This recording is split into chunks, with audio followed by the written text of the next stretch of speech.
Ever spent decades keeping a house in order, only to move in with people who treat it like a landfill? That's exactly what happened to me. And when I finally decided to follow their advice, let's just say karma worked its magic. If you've ever been underestimated, disrespected, or felt powerless in your own home, hit that like button and subscribe. Because today's story is about patience, clever revenge, and a lesson in respect you'll love. I'm 57, recently retired, and decided to downsize into a small duplex with a few other men who were also between houses or recently divorced. I thought it would be nice, a quiet living situation, people to chat with over coffee, shared responsibilities. I had no idea I was stepping into a chaos experiment. Our house had one bathroom, a modest living room, and apparently, an unspoken rule, I was the default housekeeper. At first I thought, no problem, I can handle this. I've been keeping houses and yards in order my whole life. But within days, the reality set in. No one else picked up after themselves. Shoes left in doorways, tools scattered in the garage, cords and chargers everywhere. And every time I moved something to a reasonable spot, I was met with those eyes, the ones that silently scream, "Why are you touching my stuff?" One of my roommates, let's call him Dave, had a friend, someone who practically lived here. She didn't pay rent, didn't help with utilities, and somehow turned our one bathroom into her personal spa. Twice daily showers, products spread across every ledge and shelf. I tried being nice, gave her tips, helped her figure out errands, even drove her to the store once. Big mistake.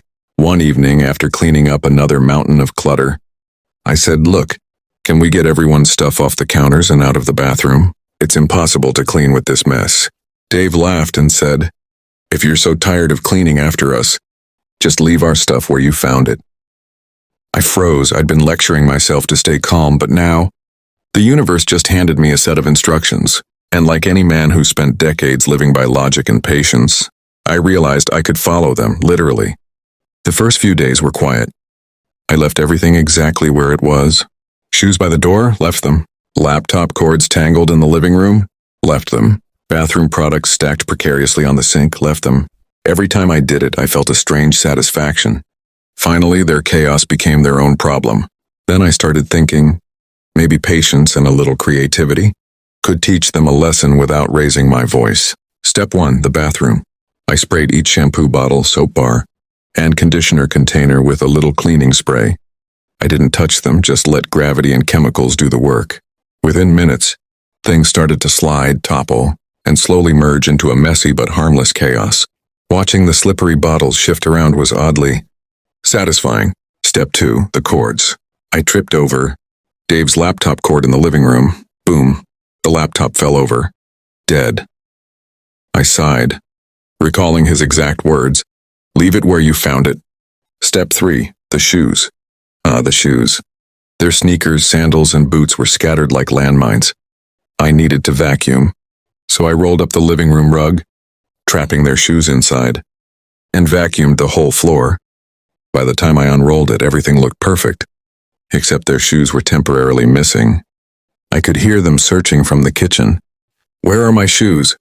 Dave called out, panic creeping into his voice. I leaned on the doorway, calm as a monk. I didn't move them. I left them where I found them.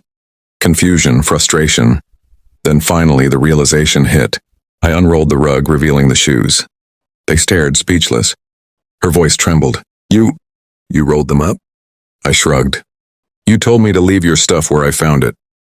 They muttered under their breath and finally started putting their stuff away. The lesson had been learned. No more chaos, no more mess, no more disrespect. The satisfaction was almost physical. My shoulders relaxed. My chest felt lighter.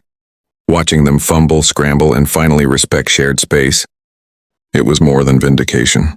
It was proof that even subtle, patient acts of resistance can demand respect. I didn't gloat. I didn't rub it in. The chaos had already taught the lesson, but every time I think back, I can still hear the echoes of their frustrated voices. Sweet, sweet victory. Sometimes the best revenge isn't loud or aggressive.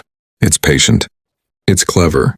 It's just following instructions literally. And sometimes that's the most satisfying lesson anyone can teach. If this story gave you chills, or made you smile at the thought of rolling up someone's shoes in a rug, hit that like button. Share your most satisfying revenge stories in the comments. I want to hear them. And of course, subscribe for more tales of clever justice, patience paying off, and karma doing its job.